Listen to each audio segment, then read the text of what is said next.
In the headlines, slain Kaduna lawmaker buried in Zaria. Killers of worshippers in Niger village arrested. Youth in Kano protest rising insecurity in Nigeria. And on the foreign scene, French forces leave Mali's Timbuktu after nearly 9 years. Hello and welcome to Trust TV News Update. I am Zainab Bala.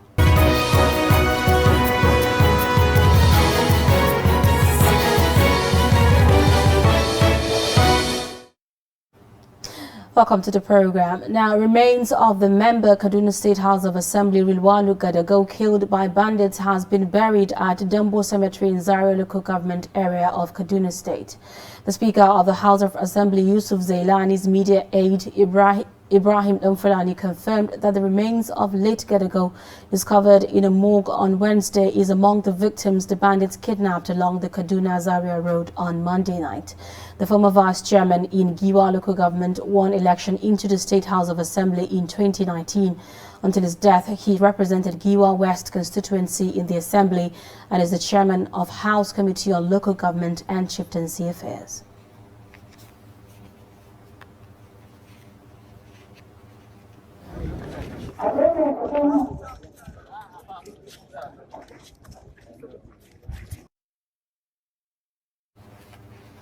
Hundreds of people are embarking on trips through the Abuja-Kaduna highway amidst intense security concerns. The Yuletide season comes with its own needs of travels, with most passengers during dangerous terrains to be with their loved ones. Chijoke Okafo takes an assessment to what road travel feels like, especially along the Kaduna-Abuja highway, where bandit attacks are common. The report. Road transport is the most commonly used form of transportation in Nigeria. It is important and cheap, and most citizens rely on it to move from city to city and from state to state. The primary means of transportation in Nigeria, roads, convey more than 80% of all traffic in the country. Expressways connect the major cities and the rural areas. With insecurity on the rise, motorists ply these roads with fear of the unknown. The belief of Nigeria is whatever happened, they normally say from God. If not, really the road is not safe. Because our security, we have inadequate security on this road. Because our drivers normally complain. Either when you move from here to Jere, you see army checkpoint. From you, before you reach Kaduna, you saw nothing. So that's what normally our drivers normally complain. Even with the availability of trains to convey passengers from Abuja to Kaduna, most people would rather travel by road. However, frequent cases of bandit attacks and abductions have become a major source of concern for motorists, as the assurance of getting to their destination safely is not guaranteed. I feel insecure sometimes and bad, and our government, they are not really helping at all, because sometimes the kidnapping, the stealing and everything that's been going on in the road, the government are not really helping. They say security is on the road, but sometimes when those things are actually going on, you can't find any security nearby to come to the citizen aid, which is very bad. Some members of the NURTW here in Zuba have expressed deep concerns and dissatisfaction over the unending cases of attacks by bandits on the expressway. Most of them say they have been neglected and abandoned by the government and security agencies to protect themselves from the deadly armed men. We manage this with all prayers. With prayers, everything possible. That we don't have security personnel along us with our drivers. What I will tell the Mr. President is that being as a citizen, number one citizen in Nigeria, you have to put more effort for this road because of all these bandits. This is the Abuja-Kaduna highway, and it is also the road leading to Zaria, Kano and other parts of northern Nigeria. This is the Yuletide season, and a lot of Nigerians are taking the risk to ply this road. No one knows for certain when the issues of kidnappings, banditry and killings along this highway will end, but the populace are optimistic that the menace will soon be tamed. From the Abuja-Kaduna highway, Chijoke Okafo, Trust TV News. 6 persons have been arrested in connection with killing of 18 worshippers in Mazakuka, Mashegu local government area of Niger State. The State Commissioner for Local Government, Community Development, Chieftaincy Affairs and Internal Security, Emmanuel Umar, stated this while briefing journalists in Mina on Wednesday. The Commissioner, though not exact with the number of arrests made so far, the Niger State Police Command Public Relations Officer DSP Wasiu Abiodun said 6 persons were arrested in connection with the killing that took place on October 26, 2021. He said the gang leader Mohammed Lawali and some of the gang members are escapees from the Lokoja Correctional Center, while the police arrested Bashir Audu for his criminal role of supplying hard drugs to the gang. 2 AK-47 rifles, 3 fully loaded magazines and various parcels of hard drugs were recovered from them. Elsewhere, youths in Kano State under the coalition of northern groups are protesting against increasing cases of banditry across the region. Abba Hikima, a Kano-based lawyer who led the protest, says the incessant killings of innocent people has to stop in all parts of northern Nigeria. Is to protest and to show our anger and our unhappiness with the way things are going in this country, security-wise. Everyone in this country, regardless of where you come from, is aware of the nature of security of Nigeria, and people are aware that nobody is sleeping with his 2 eyes closed right now, and then nobody is doing anything. Our leaders don't seem to care. They seem to care more about book lounge and some other things that are not important security-wise, and that is why we are here to call on these guys. We are the electorate. We are the ones that send them over there. They're supposed to be our own slaves and our own servants. We should be the sovereign. The sovereign ones. Constitution of Nigeria conferred sovereignty on the people of this country. We are objecting to the inaction of the government. You know, we all know that loss of life, property, and things related to that become bushfire effect in Nigeria. Press Center venue of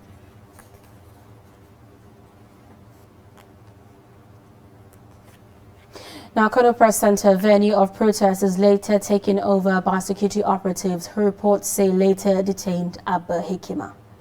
Minister of Information and Culture Lai Mohammed says Nigeria's government is fighting many security battles in the face of harsh economic realities, insisting that the Buhari administration is delivering on its mandate of governance. The minister said this at a news conference in Abuja while responding to recent outcry on the deteriorating security situation in the country. Trust TV's Shafiu Suleiman reports. Killing of travelers in Sokoto and incessant abductions and killings in Niger State and other places triggered protests in condemnations of government's passive action. Going memory lane, the minister says Nigerians should remember that the insecurity situation at the onset of the present administration has been substantially addressed.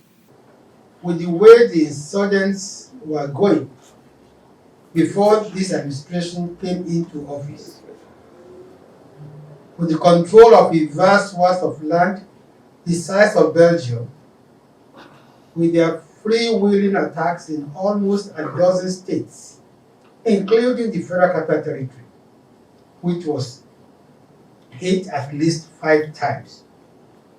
Perhaps they could have achieved their aim of declaring an Islamic State in Nigeria if President Muhammadu Buhari had not acted decisively. While acknowledging the genuine concerns in respect to the spike in the security threat, Lai Mohammed takes exception to a statement made recently by a former president of the country. President Muhammadu Buhari has done so much under very difficult economic and social conditions to tackle insecurity in our country. Not only has he done so much, President Muhammadu Buhari continues to do much more to keep Nigeria safe. To say he has nothing more to offer is untrue, fallacious, and smacks of dirty politics. He also debunked claims that President Muhammadu Buhari is not placing high premium on the lives being lost almost on a daily basis, saying the president is having a sleepless night finding solutions to the contemporary and existential security threats. Shapiro Suleiman, Trust TV News, Abuja.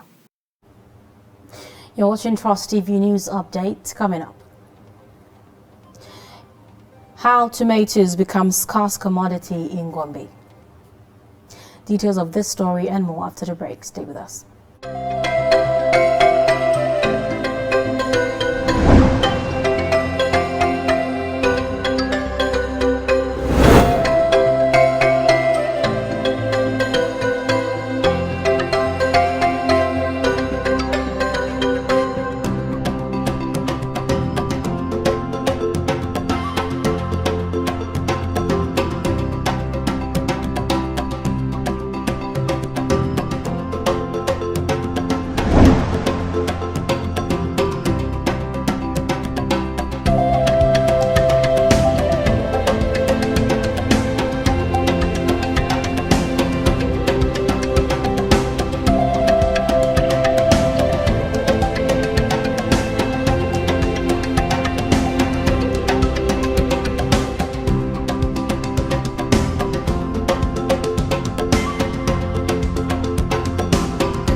Welcome back. If you are just joining us, this is Trust TV News Update and top stories.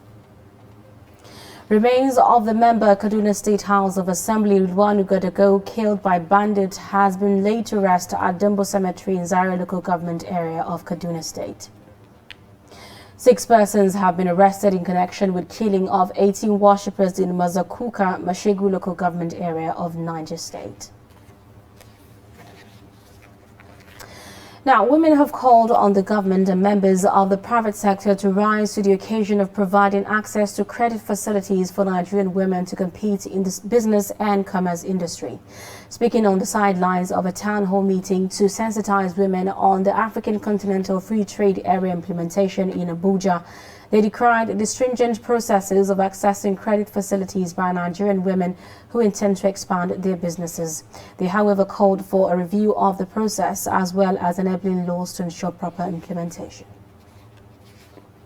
When the countries where things have grown, it is because there has been a deliberate law and a deliberate policy, like a procurement policy, that mandates big multinational companies to groom, handhold, and bring up women. Then the women will know the processes, they will know the systems, they will know how to walk the ropes. You hear that there are lots of women-specific loans, but when you come down to the requirements of the loans, they've not removed the bottleneck. Okay, they will tell you that they created a particular loan for women. When you get there, they're asking for collateral from these women. And these women do not have the collateral. So I think the first thing to tackle it is create women-specific loans that does not require collateral. Let their BVN be enough. Let their goods be enough, because they keep creating these funds and these products for women specifics, but they don't remove the bottleneck. From time immemorial, we have heard of these opportunities, and unfortunately, the women are not accessing them. It's just a paper thing and no implementation. Women still suffer. We have people telling us that they have opportunities to empower women through credit or financial aid. These are narratives we have always heard, and the truth on ground is that women still suffer and cannot grow their businesses. Women do not have security to run their businesses. Women cannot bring their businesses from the point of subsistence, eating in the family, to the point of marketing or to the point of exportation. So now that we are here, is a platform to interact. What do we need to do? And how are we going to get to a point where this can be achieved? Peer pressure is a very important strategy to get what you want all over the world. And that is why you have what you call World Bank today. That is why you have United Nations. That is why you have all these organizations. Because when people of common problems come together, they speak, their voices become louder, and it can easily be heard. So I think that is one of the strategies Nigerian women have decided to adopt in pushing for their problems. Key stakeholders at the one-day public hearing on a new bill to repeal the Customs and Excise Management Act 2004 to replace it with the Nigeria Customs Service Establishment Bill 2021 have lashed at its inconsistency with global best practices. However, Chairman of the committee, Leke Abijide, insists that the bill will be thoroughly scrutinized before it is submitted to the House for further legislative input. The report. The bill, according to the Speaker and the Chairman of the House Committee on Customs and Excise, is to reposition the customs towards better service delivery and to remove lacunas that has crippled the effectiveness of the service in revenue generation. They say the proposed custom bills, when passed, will not only improve the revenue generating capacity of customs and its operations, but also stop the over-dependence on crude oil as the main source of financing the nation's budget year in, year out. This effort is long overdue and much needed to address existing challenges with customs enforcement, port efficiency, smuggling prevention, efficient collection and remittance of government revenue, and the proper implementation of government fiscal measures. Whether or not we will succeed in these objectives depends largely on the stakeholders gathered here today and the contributions you make to the legislative process. You will agree with me that in today's competitive world, the Act, its regulations, and its operational guidelines are archaic, obsolete, and no longer in tandem with modern-day challenges. And this has unfortunately reduced measurably the accrued revenue against the volume of trade in Nigeria. Key stakeholders were, however, not impressed with the new bill. They argued that some of the functions of custom as described by the new bill contravenes both treaties and protocols on international conventions Nigeria is a signatory to. Chairmanship of the board was also questioned as many insist that Minister of Finance must continue to act as chairman in line with global best practices to regulate the operations of customs. Composition of the board as proposed by the bill is unwieldy, with the inclusion of the chairman and 13 other members and DCGs. Ministries like Aviation, Interior, Transportation, and Foreign Affairs, in our view, need not be represented on the board. So this bill does not withstand it. It's not a domestic bill. There are trade bills, there are procedures. And all those procedures have not been met by that bill. It contravenes it because World Trade Organization, World Customs Organization, UNCTAD are people who actually midwife and regulate trades in the world. And what you have here are domestic law. It's not the oil law. After the Constitution, the Nigerian Customs and Excise Bill is the next to the Constitution. It occupies all area of the economy. And the custom job is to implement custom policy. Following the backlash from stakeholders on the viability of the bill as currently drafted, the committee resolved that all submissions will be considered before final report will be submitted to the House for further legislative action. And in business, prices of food items have not shown any signs of coming down ahead of Christmas celebration in Gombe State. Tomato is one of the ingredients used in Christmas dishes. Ibrahim Ismail checks in on the prices of tomatoes in Gombe Main Market. A large basket of tomato in Gombe Main Market sells between 8,000 and 7,000 naira, while the medium basket sells 2,000 naira. Customers here said the price is higher compared with what was obtainable in December 2020. Last year I was here. It was cheaper last year than this year. Last year I came to Gombe, I bought a bag of onions at the rate of 11,000. This year is 20-something thousand naira. Then tomato, the basket was at the rate of 600, 500. Now it's about 1,000 something, 2,000. I was even thinking that coming today to buy tomato will be a bit fairer. But when I came, it's nothing to write home about, and it's really giving me headache, as if I should just walk away from the market.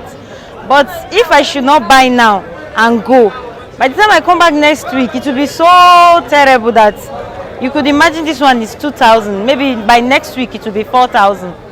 So I just decided to try my best to see if I can buy at least even if it's a little, so that it will not increase by next week, which is the Christmas season, Christmas week. Retailers also admit increase in the price of tomato and explain how the variation affect their businesses. Canjin da muke samu yayin da aka ce tumatir ya yi ƙara farashi.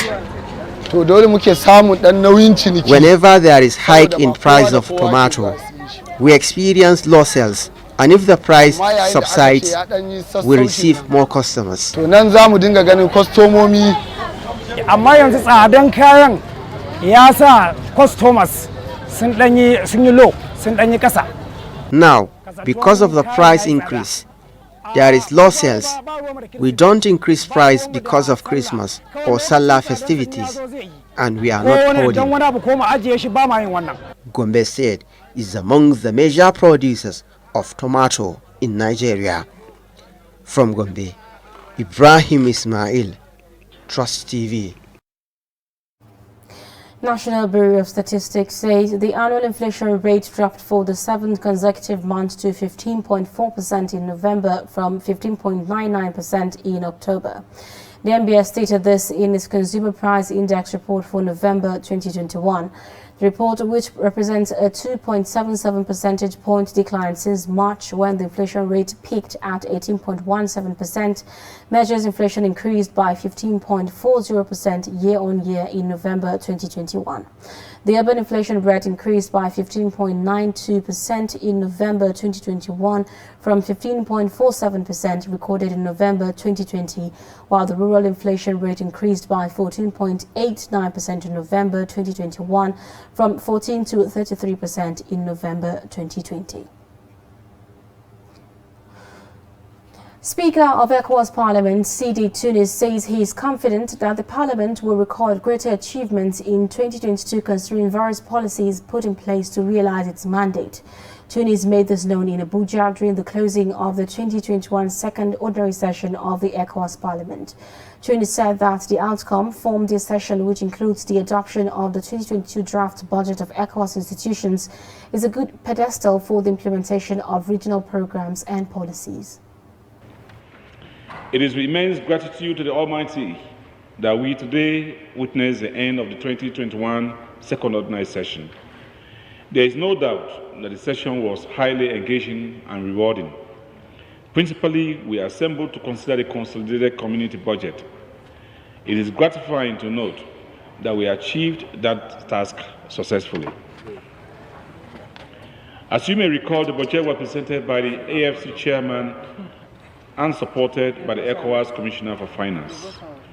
We set up an ad hoc committee to consider the budget, and it came up with its recommendations, leading to the final adoption of this Parliament of the budget and the accompanying resolution. In addition to the consideration of the community budget, the session also dedicated time to examine several referrals from the ECOWAS Commission, one of which was the draft Vision 2050. The Vision 2050 document is very central to the future of our region. Its proper implementation will go a long way in determining the peace, security, stability, and socio-economic development of the region in the next 30 years. Honorable members, dear colleagues, ladies and gentlemen, it is gratifying to announce that the Parliament's budget for the year 2022 has been adopted by the ECOWAS Council of Ministers. It promises to achieve long-lasting effects, especially in areas of youth and gender development. And on the foreign scene, French forces have left the city of Timbuktu, the latest sign the former colonial power is scaling down its presence in northern Mali, nearly 9 years after a military intervention that helped push back fighters that have overrun parts of the country. The French flag is lowered and the Malian flag raised and placed at a military base where a force of about 150 soldiers remained after France began withdrawing troops. In a statement, the French military emphasized that the Malian military maintains a strong garrison in Timbuktu, in addition to nearly over 2,000 United Nations peacekeepers who are permanently deployed there. Head of France's Operation Barkhane military campaign in Mali, General Etienne Dupiroux, shook hands with the new camp commander and offered him a large wooden key as a French military plane made a low flyover. And in sports, more reactions continue to follow the sacking of the national team coach Ghana Super Eagles by the sport enthusiasts in Bauchi State. Adamu Imam reports that the people say the sack is ill-timed. Sport administrators in Bauchi has challenged the position of the executive committee of the Nigerian Football Federation as African Cup of Nations is fast approaching. They lamented that despite the problem, this is a wrong time to take such decision. But from what I read, no reason was given. But I think the NFA has done well because he has not been doing well. So the action of the NFA was right. Super Eagles are known as lacking.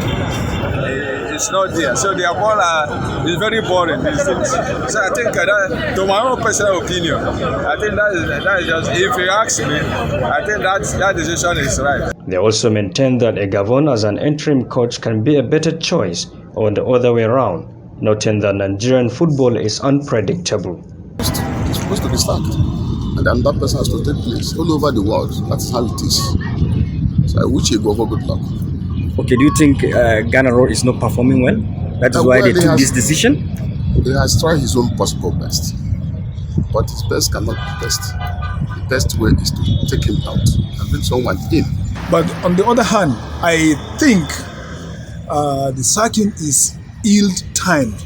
Ill-timed because of the Nations Cup that is around the corner. A few weeks from now, by the 9th of January 2022, the Africa Cup of Nations will kick off in Cameroon, and Nigeria will fully participate in that championship. So the workload now is saddled on the shoulders of the new people that have just come into the team.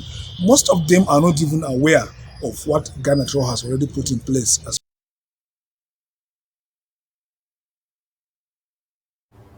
Well, with sports, we wrap up news update. Do not forget to follow us across all our social media platforms.